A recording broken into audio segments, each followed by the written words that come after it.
Hello बच्चों, चलिए दिए गए प्रश्न को हल करते हैं।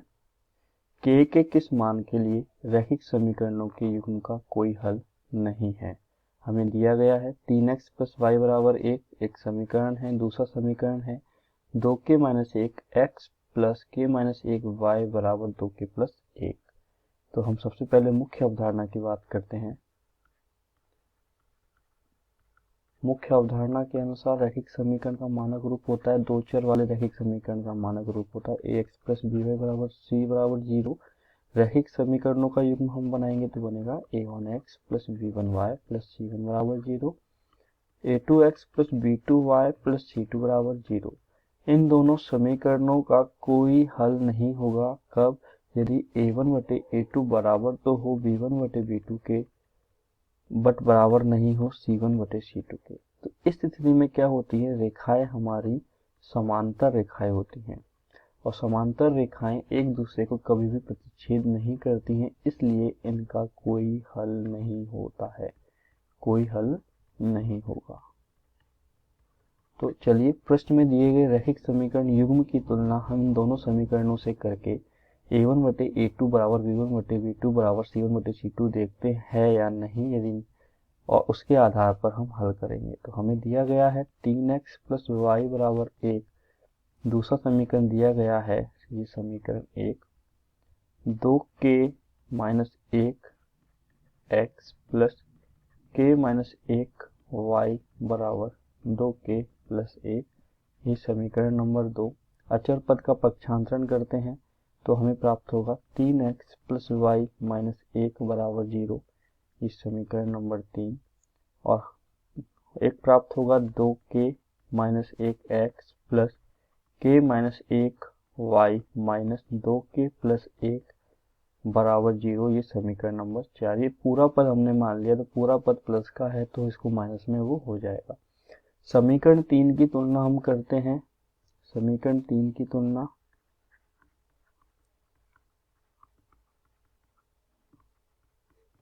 a1x plus b1y plus c1 बराबर 0 से और समीकरण 4 की तुलना a2x plus b2y plus c2 बराबर 0 से। तो हमें a1 a2 b1 b2 और c1 c2 का मान प्राप्त होगा।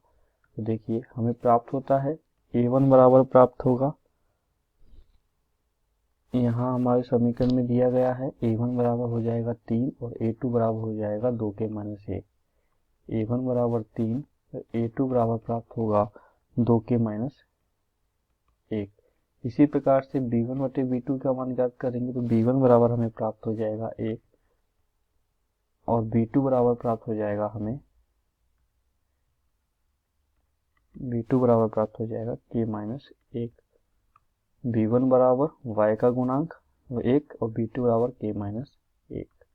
इसी प्रकार से c1 बराबर प्राप्त हो जाएगा माइनस का 1 और c2 बराबर प्राप्त हो जाएगा माइनस 2k प्लस 1। तो चलिए हम देख लेते हैं a1 बटे a2। माना कि कोई हल नहीं है, प्रश्न में बोला गया है कि कोई हल नहीं है, कोई हल नहीं होगा, अर्थात ये वाली स्थिति को हम लगाएंगे तो हमारा होगा a1 बटे a2 बराबर b1 बटे b2 बराबर नहीं है c1 बटे c2 के, क्योंकि कोई हल नहीं है। हमें प्रश्न में दिया गया है उसके ऊपर हमें ज्ञात करना है। हमें बोला गया है कोई हल नहीं है, इस स्थिति में ये दोनों रेखाएं समांतर रेखाएं हैं। तो a1 बटे a2 का मान रख देते हैं 3 बटे 2k माइनस एक बराबर होगा 1 बटे k माइनस एक, पर बराबर नहीं होगा माइनस 1 बटे माइनस 2k प्लस 1 के। माइनस से माइनस कट जाएगा। हम इन दोनों पदों को लेकर ही हल करेंगे, क्योंकि इन दोनों पदों से जो भी मान प्राप्त होगा वो k के बराबर नहीं होगा। हमें k के बराबर मान ज्ञात करना है कि k का क्या मान होगा, तो इसलिए प्रथम दो पदों को ही लेकर के हम हल करेंगे। 3 बटे 2k माइनस एक बराबर 1 बटे k माइनस एक को ही लेकर के हम हल करेंगे, क्योंकि इससे हमें क्या प्राप्त होगा, k का क्या मान नहीं होगा और यहाँ से प्राप्त होगा k का क्या मान होगा, क्योंकि यहाँ से k बराबर का चिन्ह है, k का क्या मान होगा। तो हम प्रथम दो पदों को ही हल लेकर के हल करेंगे। तो वज्र गुणा करते हैं, तो वज्र गुणा करने से क्या होगा, इसको इससे और इसको इससे। तो देखिए हमें प्राप्त हो जाएगा 3k माइनस 1 बराबर 2k माइनस 1। तो 3k माइनस 3 बराबर 2k minus 1, 3k minus 2k बराबर 3 माइनस 1। तो आप देखेंगे हमें प्राप्त हो जाएगा यहाँ से हल करने पर 3k माइनस 2k, अर्थात हमें प्राप्त होगा k, और 3 माइनस 1 करने पे हमें प्राप्त होगा 2। तो k बराबर 2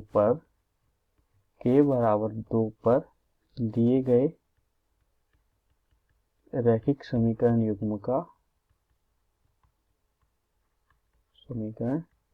का कोई हल नहीं है, कोई हल नहीं है।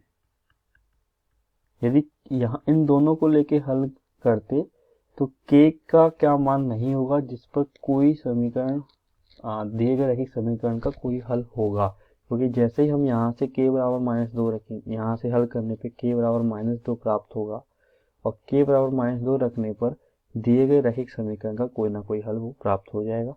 यहाँ से k बराबर 2 हमें प्राप्त हुआ है, k बराबर 2 को हम रखेंगे तो दोनों रेखाओं में a1 b1 और a2 b2 का गुणांक हमारा b1 b2 का गुणांक समान आ जाएगा, और c1 c2 का गुणांक अलग आएगा। तो यहाँ से दोनों रेखाएं समांतर हो जाएंगी और वो उनका कोई हल नहीं होगा। तो हमें यही ज्ञात करना था k के किस मान के लिए, k बराबर होगा 2। यही हमारे प्रश्न का उत्तर है। तो आशा करता हूँ आपको यह समझ आया होगा। धन्यवाद।